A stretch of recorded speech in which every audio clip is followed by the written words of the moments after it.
আজকে আমি আমার আলমারিটা একটু গুছিয়ে রাখছিলাম। এখানে যেহেতু ১০-১১ মাস থাকা হয় না, আর এই শাড়িগুলো এখানেই থেকে যায়, তাই ভাঁজে ভাঁজে একটু নষ্ট হয়ে যাওয়ার তো প্রবলেমই হয়। আর শাড়িগুলো আমার পরাও হয় না একদমই, সেজন্য ভাঁজও পাল্টানো হয় না। তাই আজকে ভাবলাম রোদেও দেবো আর তার সাথে ভাঁজগুলো উল্টো করে রাখবো। প্রথমেই এই যে বাংলাদেশি জামদানি ঢাকাই শাড়িটা, বা বাংলাদেশি ঢাকাই বলে হয়তো, শাড়ির নামের বিষয়েও আমার অতটাও কিন্তু জ্ঞান নেই, কিনতে কিনতে একটু একটু জেনেছি আর কি। তো ওইটা আমি বিয়ের সময় কিনেছিলাম। আর এইটা হচ্ছে ব্রোকেট কাঞ্জিভারাম, যেটা ভাইয়ের বিয়ের সময় আমাদের বাড়ির থেকে বাবা আমাকে একটা, দিদিকে একটা কিনে দিয়েছিল। আর এটা হচ্ছে বোমকাই পিওর সিল্কের ওপরে, এটাও বিয়ের পরে মাই আমাকে কিনে দিয়েছিল যতদূর সম্ভব।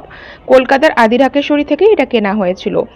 আর এইটা হচ্ছে কোবরা সিল্কের ওপর বেনারসি কাজ করা। যখন বিয়ের সময় কিনেছিলাম আদি ঢাকেশ্বরী থেকে, তখন এই নামটাই বলেছিল। এটাও হাতে গুড়ে ১ কি ২ দিন হয়তো বা পরেছি।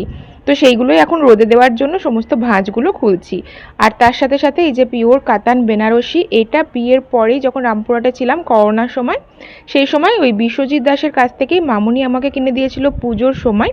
ওনার কাছে একদম পিওর শাড়ি পাওয়া যায়, চোখ বুজেই ভরসা করা যায়।